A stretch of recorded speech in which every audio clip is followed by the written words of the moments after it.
Welcome back to another episode of Real Talk with me, your favorite realist, and of course, Onodon Nwase, sexy spiritual advisor, Empress Oracle. So, sit back, guys. We need to have a talk. Today, I just want to talk to you guys about when you're the problem.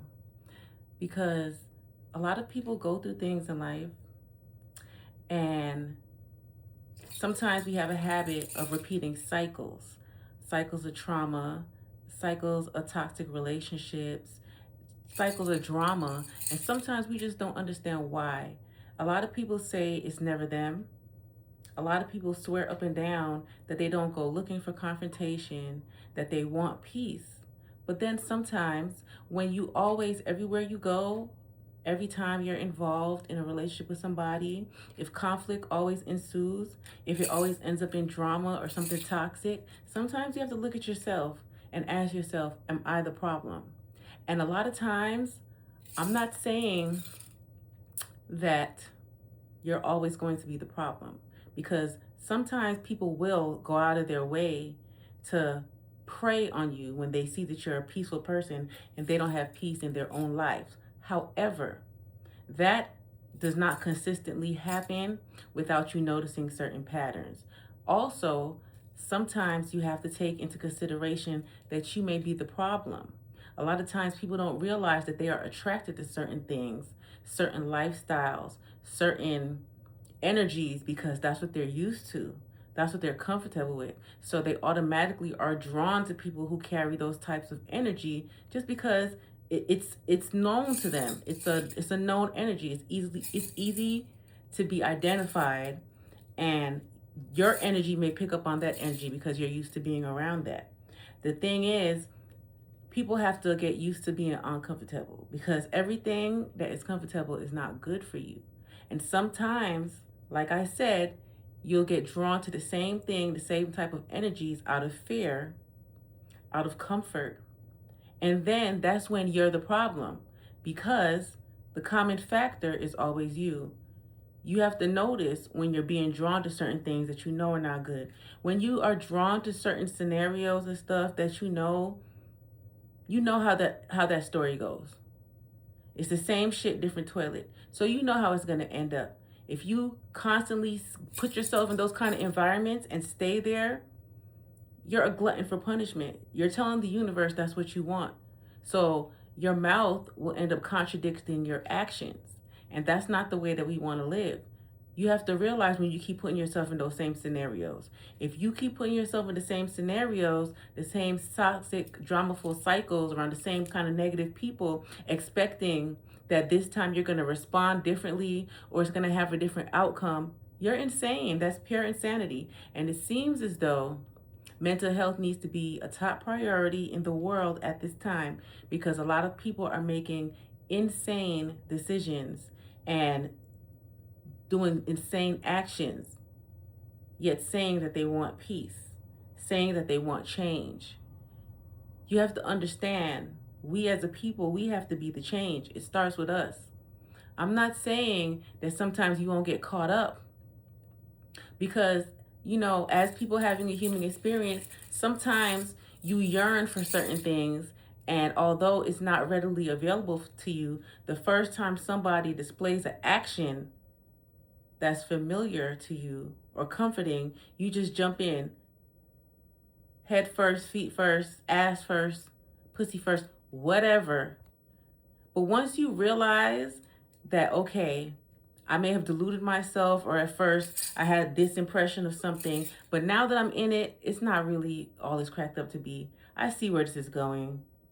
Sometimes people pull the wool over your eyes, but it's okay to change your mind. It's okay to correct yourself.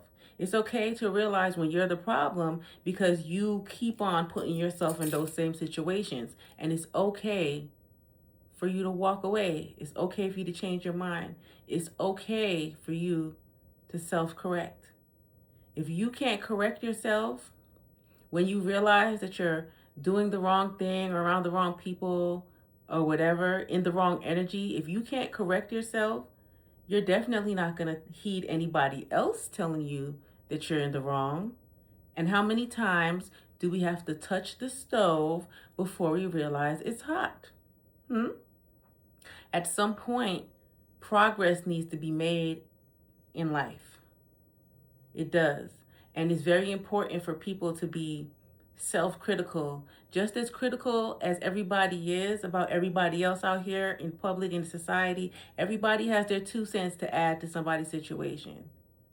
The same way you can have that scrutiny for others, sometimes you have to have that scrutiny for yourself and self-correct. It's never too late. You're never too old. You've never been in something so long that you can't self-correct or change your mind or choose to do something out of your normal that might be better for you, that might be more peaceful in the long run. Stop letting fear and comfort cause you to settle in situations that don't serve your highest good, because nobody is going to make the change but you. The people around you can see that you're surrounded by negativity and bullshit. But hey, the same way they could see it, I'm pretty sure they figure you can see it too. And if you're not concerned with fixing it, even though you might have the potential to get everybody out the hood, if you don't see it, why should they say something to you? Or if you don't see your potential and others do, why would they want you to go and be more successful than them? Misery loves company. That's a well-known fact. So just because you're used to being in miserable company, that doesn't mean to just be like, oh, fuck it. It's what I know. At least I know how to deal with the misery. That's not healthy. And eventually, that weighs on you. And eventually, you become a product of your environment. And even if you tell yourself you don't become a product of your environment, you start to look like your environment, which is what? Negative, miserable, toxic. And really, at the end of the day, you'll have nobody to blame but yourself, because you always have a choice. Literally, that's something I've learned in life.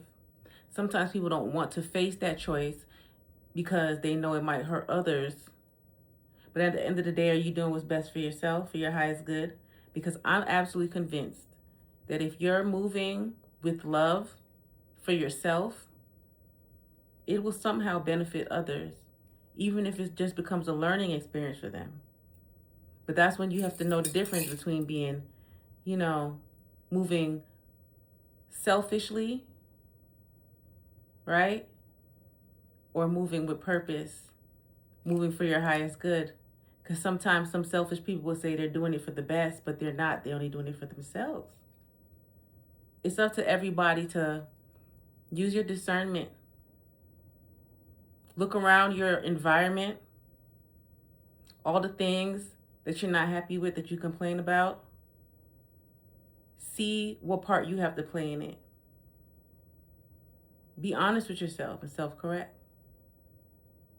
I'm just saying, real talk, y'all. Real talk, I'm just saying. If you can't be real with yourself, how can anybody be real with you? I mean, I'm gonna be real regardless. I don't care, because you can't beat me.